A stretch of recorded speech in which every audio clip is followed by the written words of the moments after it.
Before learning how to stop a bad habit, first of all, we have to learn and find what is a habit and how a habit is formed in our life. Normally, habit is something that we do again and again throughout a long time, and after doing it through a long time, it will become automatic, right? After it becomes automatic, it does not require any effort to do, right? There are so many habits in our life, either good or bad. There are so many habits, right? So for an example, let's take early in the morning, you all get up and you go to your washroom and you take your toothbrush and put some toothpaste on it and you brush your teeth. Now, brushing your teeth is a habit. No one gets up in the morning and think, oh, I should brush my teeth today also. No one become sad or depressed of brushing teeth, right? Why is that? Because it has become a habit. Because from the little age, from the age that we were as babies, right, we brushed our teeth daily. And with the time, it became a habit. It became something that happens automatically. Normally, we get up early in the morning and we just go to the washroom and we brush our teeth. It does not require any effort, right? So, that is how a habit is formed. We do it for a long time and it becomes something that is very easy and well known, and it does not require any effort. So, there are good habits in our life as well as the evil habits. Now, our focus and our main target should be to reduce these evil habits. So, what are the evil habits that we have? Normally, the main evil habit that we have is we become angry with people all the time, don't we? We become angry. We get angry with people who are in our families, who are in our workplace, right? Why that happen? Did you think why is that happening? Because we have practiced this anger for a long time and it has become a habit. Now, do you need any effort to be angry with anyone? Do you want to take any effort to be angry with any person? No, you don't. Why? It has become a habit, right? And there is another bad habit. It is the feeling jealousy of others. It does not require any energy. You don't want to think about it. It comes to your mind automatically. And the craving and the lust. When we talk about that, normally we have the habit of craving the things. And the lust has become a habit to our life. So, that means we have practiced these evil thoughts throughout a long time and it has become a habit. And that is how the evil habits are formed in our life. So how to break these habits? Well, there is only one way to do that. And that one way is to replace that evil habit from a good habit. Okay? That is the only way you can do that. Stop a bad habit. Instead of practicing that evil habit, in that time, you can practice another good habit. Suppose you get angry with a person, right? You are a person who gets angry all the time. You are a person who loses your temper all the time. So what you have to do, you have to understand about your habit. You have to understand about your situation, right? Now you have to think, I get angry all the time, right? The first step is to understand about your situation. Number two, you have to think that this evil habit, this bad habit is not good for my life. It will never make any good for my peacefulness or my spirituality. The more you think about that, right, the more you think about the disadvantages of your evil habit, your mind always try to reject those thoughts. Because you are thinking about the disadvantages of those evil thoughts, right? Normally when we see some disadvantages of a special thing or a person or whatever it is, normally we don't like to be with that, right? If you are going to the supermarket and when you are going to buy something, if you come across and if you see some disadvantages of buying that special thing, do you buy that? No, you don't, right? Same as that, you have to think about the disadvantages of your evil habits. That is the second step. And then as the third step, you can bring out a good habit to practice instead of that evil habit. Suppose you get angry with people all the time. Okay?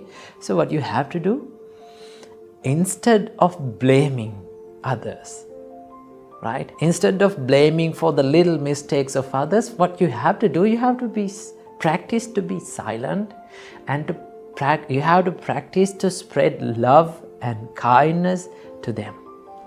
And also you have to train your mind to forgive them, right?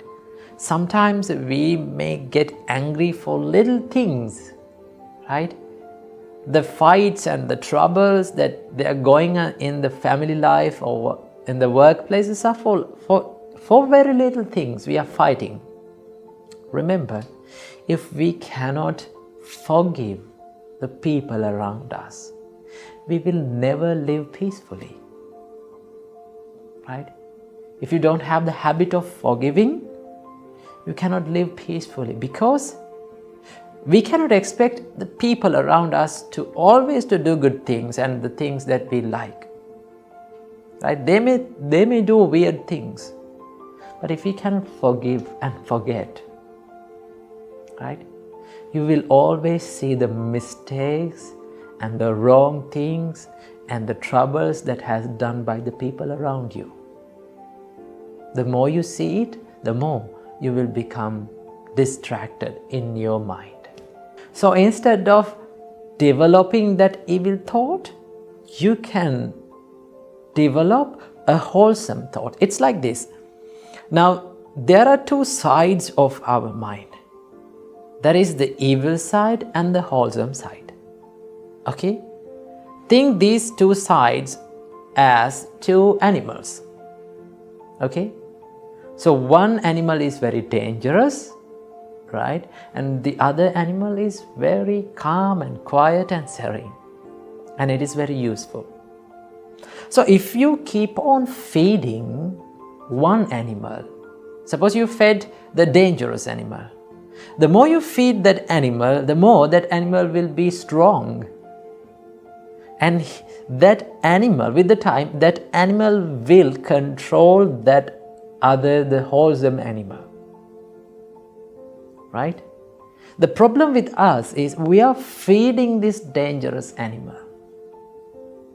Right? Instead of feeding the dangerous or evil side of our mind, what you have to do is just feed the wholesome animal. Right? If you feed the wholesome side of your mind, what will happen? It will start to develop. Right?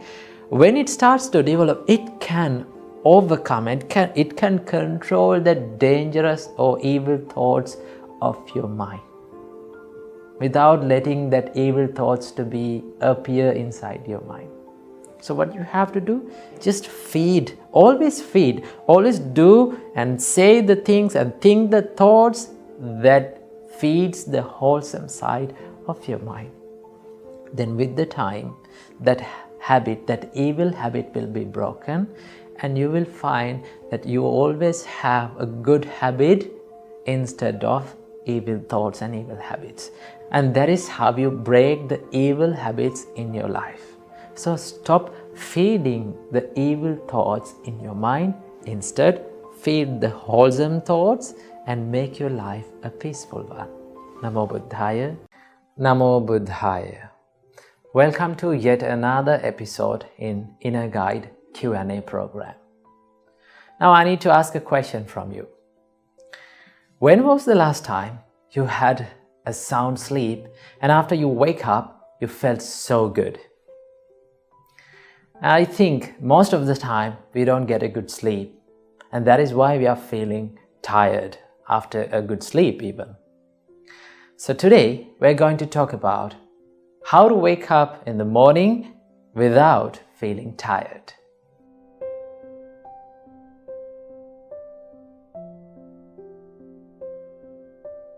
Now remember, the quality of your wake up is highly dependent on how you sleep, the quality of your sleep. So first of all, let's talk about how to have a better sleep. Our great teacher, Supreme Buddha, taught us that if you can practice the love and the kindness throughout your life, in your heart, practically, you will sleep better. Right? So it says that it is so important to maintain a kind and a calm and a peaceful heart to have a better sleep. So your sleep is highly affected by several things. It depends on what you do during the day, and it depends on how you approach the bed, your sleeping posture, and also it depends on what you do after you wake up. So we are going to talk about these things. So let's talk about how the things happen during the day affects our sleep. Now if you spend most of the time in the day by being angry with people, by being jealous of others, by fighting with others and being sad and frustrated, then your mentality is not in a good condition. And then when you go to the bed, you will never have a peaceful sleep because your mind and your body is not ready for that and it hasn't become peaceful. So it is so important to maintain a peaceful and a calm mind during the day. Right? Of course, we cannot control the situations that we face during the day. We cannot control people complaining us, criticizing us, bullying us. We cannot control these things, but we can control our response to them. Right? So we, by our own self, make the choice to be angry, to be jealous, to be frustrated, to blame. So what you have to do, you need to maintain and you need to try as much as possible to be kind and to be friendly with people, right? To help others, to do the good things, which makes you happy within. So if you can maintain a peaceful heart and peaceful mind during the day, even in the middle of the adversities and the problems, then no one can control and no one can destroy your peacefulness. So when you approach the bed and when you go to the sleep, you're going with a kind and a peaceful heart. So your sleep quality will be increased. And also the sleep is highly dependent on how you approach the bed. Right?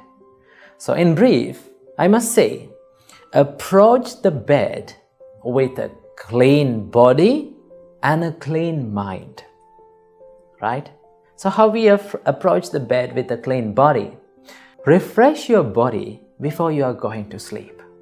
Don't go to sleep with dust-filled bodies and sweat-filled bodies. Right? You can have a little bit of a shower. If it was a cold shower, it is much better. But if you cannot have a cold shower, if you are not in a condition of having a cold shower, then have a lukewarm shower. Right? Then you go to the bed. And when you go to the bed, it is much more important to clean your mind. So how to do that? And that's where the meditation comes in, right? You can bring in a meditation before you sleep. So it is so easy to practice a session or 5-minute session of loving kindness meditation, right? You can spread the love and kindness towards yourself first, and you can spread the same love and kindness to your family members, to your neighbors, to your people around your village, maybe the people in your town, and you can spread the love and kindness to the whole world. When you spread the thoughts and when you generate these thoughts within your mind gets so peaceful and it will become so serene. So bring in a loving kindness meditation before you sleep, right? And then you can go to the sleep with a clean body and a clean mind. And also, the quality of your sleep is highly dependent on your sleeping posture, right? Most of the people, they sleep on their stomach. They sleep facing down. But that is not a good posture to sleep. Our great teacher, Supreme Buddha, slept and he had his sleep on the right side, to the right side. You can sleep to the right side, and that posture is called Singhasaya, the lion's posture, which was used by our great teacher Supreme Buddha throughout his whole life. So if you can try that posture, that is one of the best postures to sleep. And also you can sleep to the left side, right? So these postures will increase your quality of the sleep, right? So these things affects your sleep in many ways, and it makes a huge impact. And then let's talk about what we should do after we wake up. Now, I need to share with you some tips which you can practice soon after you wake up, right? So first of all, do not do this. Do not hit the snooze button. Now, many of you hit the snooze button and you go back to the sleep. Remember, when you hit the snooze button and when you go to the sleep again, that sleep is not a perfect sleep, right? And that is why you are feeling tired after you wake up. So what you have to do, don't hit the snooze button. Wake up and get down from the bed soon after you wake up, right? So you can keep your alarm clock, maybe your mobile phone, you can set the alarm and you can keep that thing across your room in a distance where you should walk to the alarm clock and stop it. So it will help you to get down from the bed. So that is one tip. And the next one is drink some water soon after you wake up. You can keep a glass of water near your alarm clock. Then you can stop the alarm and have a drink of water, right? And then it's better to have a little bit of a shower in the morning. If it is a cold shower, it is much better. But if you cannot have a cold shower, then go for a lukewarm shower and you will feel so refreshed in the morning. And after that, do some exercises, have some stretches on your body, then you're good to go, right? So these things, if you can do these things soon after you wake up, it will keep up the refreshness that you feel in the morning throughout the day. So that is how we have a peaceful wake up early in the morning and feel refreshed. So I hope you enjoy this video. And I wish you all, may all of you be well and happy, and may all of you live long, and may all of you realize the Four Noble Truths in this Gautam Buddha's dispensation. Namo Buddhaya, Theruvan Saranai.